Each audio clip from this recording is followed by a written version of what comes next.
Praise the lord, హల్లెలూయా. ప్రతి ఉదయం దేవుని వాగ్దానములు వినుచున్న మీ అందరికీ నా హృదయపూర్వక వందనములు తెలియజేయుచున్నాను. ఈరోజు దేవుని వాగ్దానము పరిశుద్ధ గ్రంథము నుండి కీర్తనల గ్రంథము 85వ అధ్యాయము 9వ వచనం. మన దేశంలో మహిమ నివసించినట్లు ఆయన రక్షణ ఆయనకు భయపడు వారికి సమీపముగా ఉన్నది. ఆమెన్, హల్లెలూయా.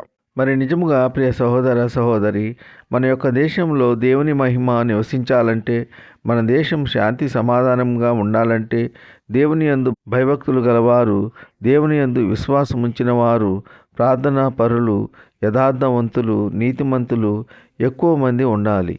దేవుని యొక్క రక్షణ ఆయనకు భయపడు వారికి సమీపంగా ఉంటుంది.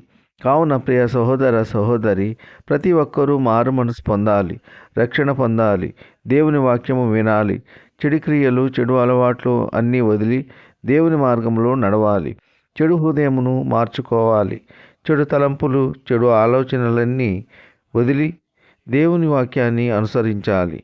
త్రాగుబోతులు, దొంగలు, వ్యభిచారులు, దేశద్రోహులు, క్రూరులు, నరహంతకులు, మోసకారులు మార్పు చెందాలి.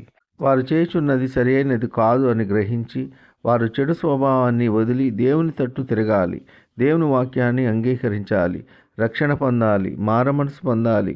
వారి యొక్క పాత రోత జీవితాన్ని విడిచి నూతనమైన జీవితాన్ని ప్రారంభించాలి. సాటివారికి మేలుకరంగా జీవించాలి, సాటివారికి ఉపయోగకరంగా జీవించాలి, సాటివారిని సంతోషపరిచే వారిగా ఉండాలి. ఇలా ఉన్నప్పుడు దేశంలో దేవుని మహిమ ప్రభావములు ఉంటాయి. దేశము శాంతి సమాధానంగా ఉంటుంది. ప్రజలందరూ సుఖ సంతోషములతో జీవిస్తారు. గనుక ప్రియ సహోదర సహోదరి, దేశ ప్రజలందరూ దేవుని యందు భయభక్తులు కలిగి దేవుని వాక్యమును అనుదినము పఠిస్తూ సమయము దొరికినప్పుడు దేవునికి ప్రార్థిస్తూ ఉండాలి. సాటివారికి, పొరుగువారికి, ఇతరులకు సహాయపడే విధంగా ఉండాలి. దేశంలోని ప్రజలందరూ ప్రార్థన పరులైతే దేశంలో దేవుని మహిమ ప్రకాశిస్తుంది. దేశము సుఖశాంతులు కలిగి ఉంటుంది.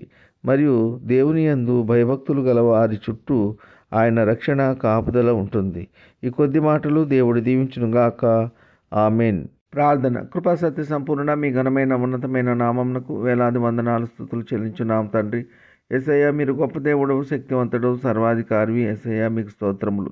ఈ వేకువని లేచి ఎందరైతే మీ యొక్క వాక్యమును విని మిమ్మల్ని అంగీకరించి ఉన్నారో అటువంటి బిడ్డలందరినీ దీవించండి, ఆశీర్వదించండి. ఎందరైతే మీ యొక్క వాక్యమును వినక లోకము తట్టు పాపం తట్టు తిరిగి ఉన్నారో అటువంటి వారందరూ మీ యొక్క వాక్యమును విని మారు మనసు పొంది మిమ్మల్ని స్తుతించి ఆరాధించే కృప దయచేయండి. వాక్యం ద్వారా తెలియజేసిన విధముగా దేశంలోని దేవుని యొక్క మహిమా ప్రభావములు కనిపించాలంటే ప్రతి ఒక్కరూ దేవుని యందు భయభక్తులు కలిగి ఉండాలి అని వాక్యం ద్వారా సెలవిచ్చి ఉన్నందుకు మీకు స్తోత్రములు. మరియు ఆయన యందు భయభక్తులు గల వారికి ఆయన రక్షణ కాపుదల ఉంటుంది అని వాక్యం ద్వారా సెలవిచ్చి ఉన్నందుకు మీకు స్తోత్రములు. ఉద్యోగము లేని వారికి ఉద్యోగములు దయచేయండి. వివాహములు కాని వారికి వివాహములు జరుగులాగున మీ కృప ఉంచండి. గర్భఫలము లేని వారికి గర్భఫలము దయచేయండి. గర్భిణీ స్త్రీలకు సుఖమైన ప్రసవ దినాలు దయచేయండి.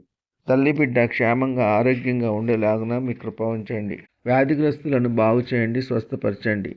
గాయపడిన వారి గాయములను స్వస్థపరచండి, బాగు చేయండి.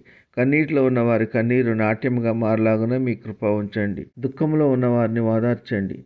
వారు కోల్పోయినవన్నీ తిరిగి పొందుకునేలా మీ కృప ఉంచండి. ఉద్యోగస్తులను, వ్యాపారస్తులను, కూలి పని వారిని కాపాడండి. వారు చేస్తున్న పనుల్లో రాకపోకల్లో కాపాడండి. పింఛన్స్ నిమిత్తము, రిటైర్మెంట్స్ నిమిత్తము, ట్రాన్స్ఫర్స్ నిమిత్తము అప్లై చేసిన వారికి వారు కోరుకున్న విధంగా శాంక్షన్ అయ్యేలా మీ కృప ఉంచండి. సిస్టర్ వర్ష హబీలా సలోమి గారికి ఉద్యోగము దయచేయండి. వారికున్న అప్పులు, బాధలు, ఆర్థిక సమస్యలు తీర్చండి, సమృద్ధి దయచేయండి. వారి కుటుంబానికి, పిల్లలకు మంచి ఆయురారోగ్యములు దయచేయండి. వారి యొక్క గృహంలో శాంతి సమాధానము దయచేయండి. అద్భుత కార్యములు మీ ప్రియ బిడ్డల పట్ల జరిగించండి. ఆశ్చర్య కార్యములు జరిగించండి. కారుల్లో ప్రయాణించే వారిని కాపాడండి. బస్సుల్లో ప్రయాణించే వారిని కాపాడండి. రైళ్లలో ప్రయాణించే వారిని కాపాడండి. నౌకల్లో ప్రయాణించే వారిని కాపాడండి. విమానాల్లో ప్రయాణించే వారిని కాపాడండి. ఇతర మోటారు వాహనాల్లో ప్రయాణించే వారిని కాపాడండి. ఈ కొద్ది మనవులు ప్రభువైన యేసుక్రీస్తు పేర వేడుకొంటున్నాం తండ్రి. ఆమెన్. విన్న వాక్యము దీవెనకరంగా ఉన్నట్లయితే లైక్ చేయండి, షేర్ చేయండి, సబ్స్క్రైబ్ చేసుకోండి. మీ సహోదరుడు Kolla Daniel. God bless you.